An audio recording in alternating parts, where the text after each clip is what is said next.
On June 25th, 2009, the most famous person on Earth died in a bedroom in Los Angeles, and within hours, the sightings began.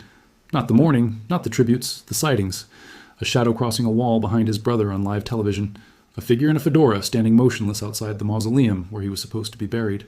A man in a surgical mask slipping through the darkness of an empty amusement park at 2 a.m.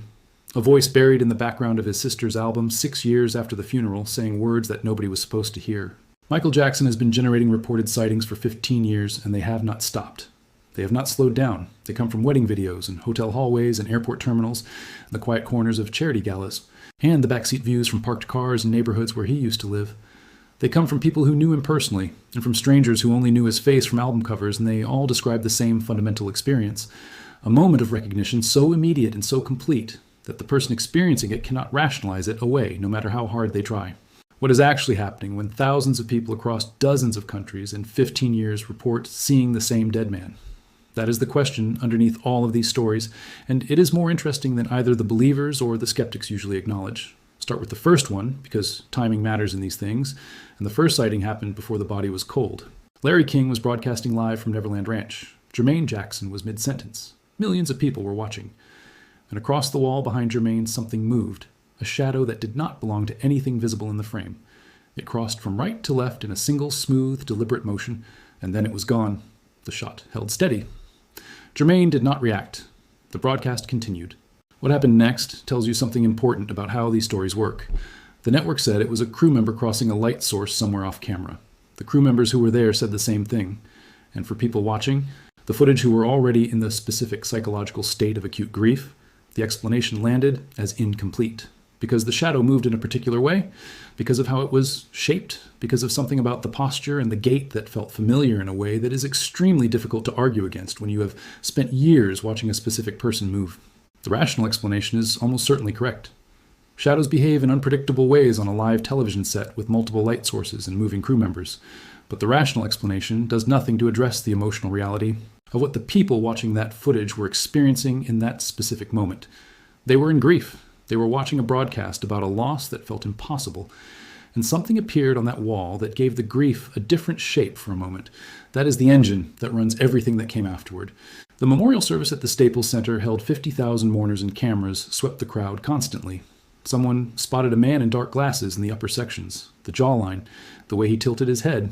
A photo was taken from across the arena, and it was terrible, all zoomed in too far, pixelated beyond the point where any identification could possibly be made with confidence. But the silhouette was there, and the shape of it matched something in the memory of the person who took the photo, and by the time anyone tried to verify it, the man had stood up and walked into the crowd and disappeared into 50,000 grieving faces. If it was him, he had the perfect cover. He could sit in the arena and watch the world process his death, surrounded by people who were looking directly at him and seeing only another face in a crowd of mourning strangers. If it was not him, it was one of the thousands of people at that memorial who bore some physical resemblance to the most photographed man of the previous 3 decades, and whose presence in the crowd triggered a pattern recognition response in a brain that was already primed by grief and disbelief, and the specific human tendency to look for the thing that grief tells us cannot be gone. Both of those explanations are true in a sense. The experience of recognition was real whether or not the recognition was accurate. 2 Australian fans were walking through a hotel corridor in Perth when one of them opened Snapchat for a casual photo. They noticed nothing unusual at the time. Later that night, looking back at the image, they saw a man in the background walking away from them down the hallway. His back was turned, but something about the build and the posture and the movement of the figure caught them immediately. They returned to the hotel and found nothing. The staff had no record of any relevant guest. The photo spread through fan communities and generated the argument that always generates. Some people saw exactly what the women said they saw. Others examined the same image and saw an ordinary person in a hotel corridor who happened to have a similar build to a famous man who was supposed to be dead. The Perth photo sits in the same category as hundreds of similar images. The visual information is ambiguous enough that what you see in it depends significantly on what you bring to the looking. This is not a flaw in the viewer. It is a feature of how human visual processing works. We have extraordinarily sophisticated systems for recognizing faces, and bodies and movement patterns. Those systems were not designed for precision. They were designed for speed. They generate confident identifications from incomplete information, because in the context in which those systems evolved, a confident, fast identification that turned out to be wrong was far less costly than a slow, uncertain identification that cost you the chance to respond in time. The security guard who patrolled Neverland Ranch alone in 2011 filed a report and then buried it. The ranch was locked and silent. The rides were still. And near the amusement park, a figure moved through the darkness wearing a surgical mask and sunglasses. The guard shone his light. The figure looked directly at the beam and then turned and walked into the woods near the old train station. A search found nothing. The guard described the build as identical. The report went nowhere. This one sits differently from the photograph sightings because it was at night and isolated, and the witness was a security professional rather than a fan. But it also sits in the context of a location that had already accumulated enormous emotional weight. An empty ranch that had once been the most unusual private property in the world. A place associated with everything the most famous person alive had tried to build and protect and eventually lose. Being alone in that space at night in 2011 is not a neutral psychological experience. It is an experience saturated with the presence of someone who is supposed to be absent.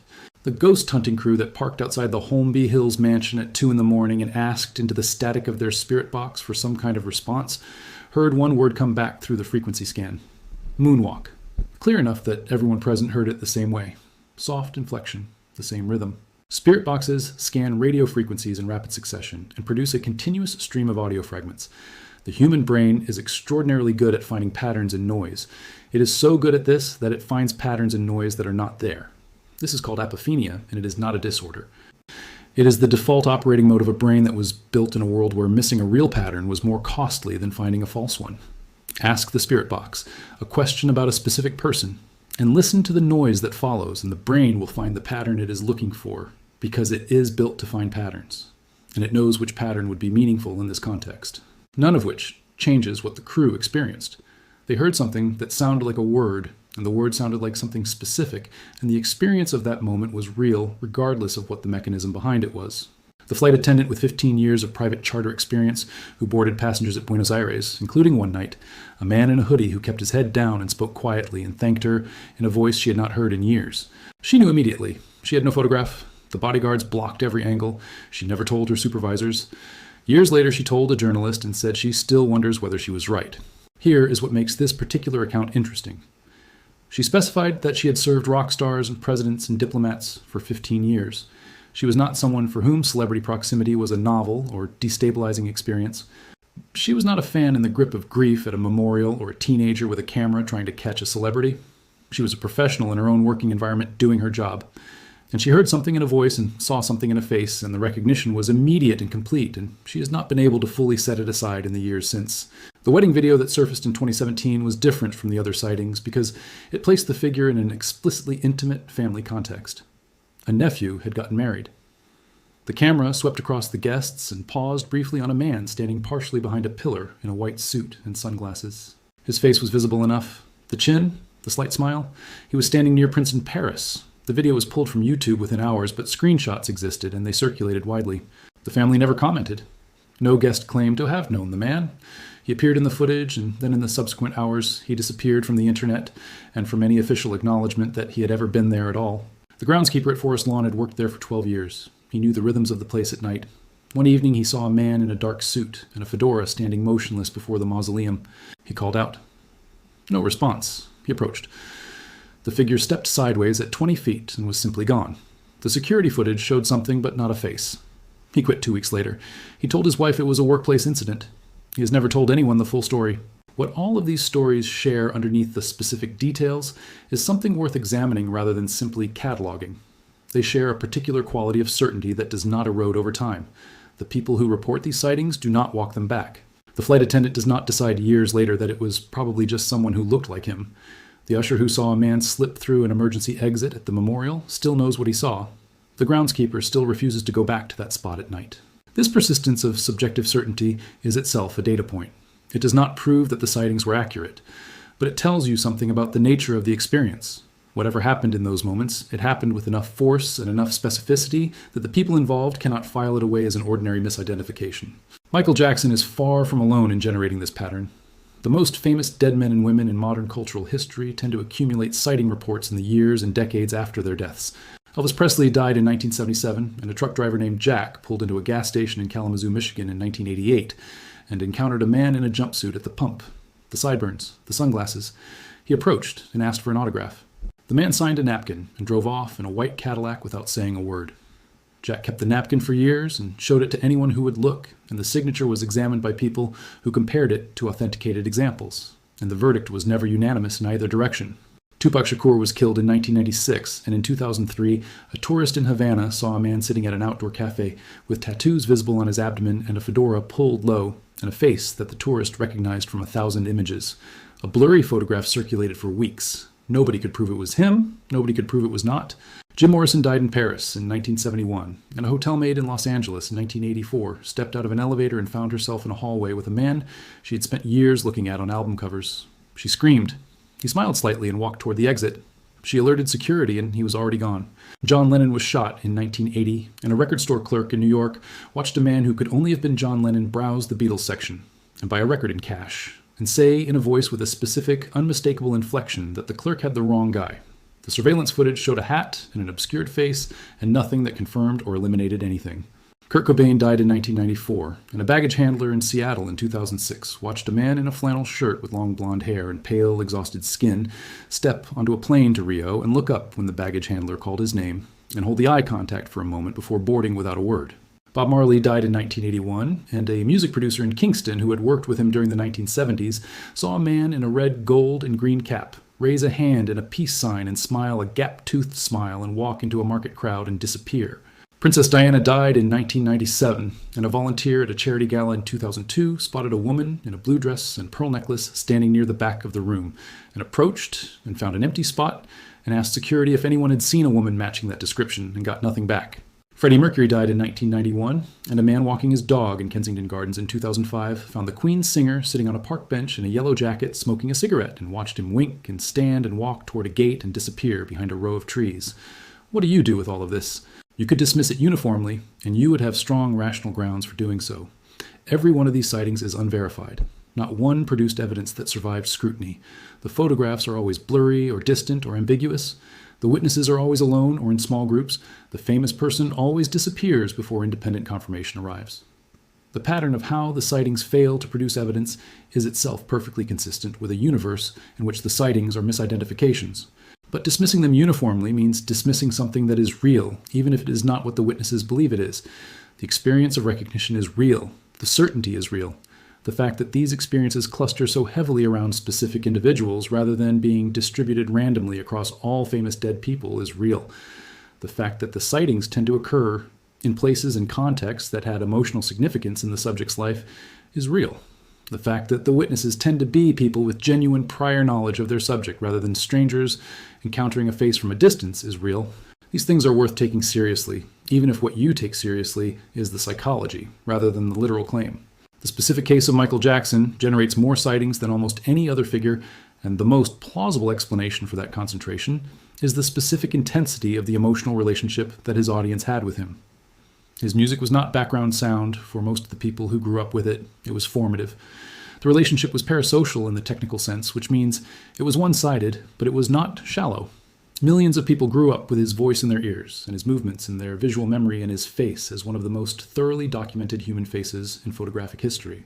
When someone with that level of presence in millions of inner lives died at 50 in circumstances that felt both preventable and somehow premature, the grief was not ordinary. It was the specific kind of grief that generates the specific question underneath all of these sightings. What if he did not actually go? That question is not a conspiracy theory in the first instance. It is a human response to an unbearable absence. The conspiracy theory is the attempt to answer it with evidence. But the question itself predates any theorizing, and it does not require any evidence to arise. It arises because some losses feel wrong in a way that the mind resists accepting as final. The sightings are one of the forms that resistance takes. They are not lies. They are not fabrications. They are experiences that happen at the intersection of a particular kind of grief and a particular quality of visual pattern recognition and the extraordinary intensity of what this specific man meant to the people who are reporting seeing him. Whether Michael Jackson is alive or dead is a question with an answer. He died on June 25, 2009. The cause was established. The trial that followed held someone legally responsible. The physical facts are documented in a way that does not leave room for reasonable doubt. Whether these sightings mean something is a different question, and it does not have a clean answer because what they mean depends on what you think human experience is for. They mean that some absences refuse to be final in the way the world tells us they should be. They mean that the people who carry someone in their internal landscape with enough intensity and enough duration can experience that presence in the external world in ways that feel undeniably real. They mean that grief does not follow the rules that reason tries to impose on it. And they mean that whatever Michael Jackson built during his time in the world was built deeply enough in enough people that 15 years after his death, they are still looking for him in hotel hallways and airport terminals and empty amusement parks at night.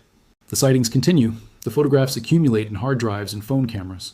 The forum threads keep growing. The groundskeepers and the security guards and the flight attendants and the teenagers who pointed a Snapchat camera the wrong way at the wrong moment all carry their specific experiences of recognition forward into years where they find no resolution. Somewhere out there, someone looked up at the right moment and saw a face they recognized, and the moment passed before they could prove anything, and they have been living with that moment ever since. That is the real story underneath all of these sightings, not whether he is alive, but what it tells us about human beings that so many of them cannot stop looking.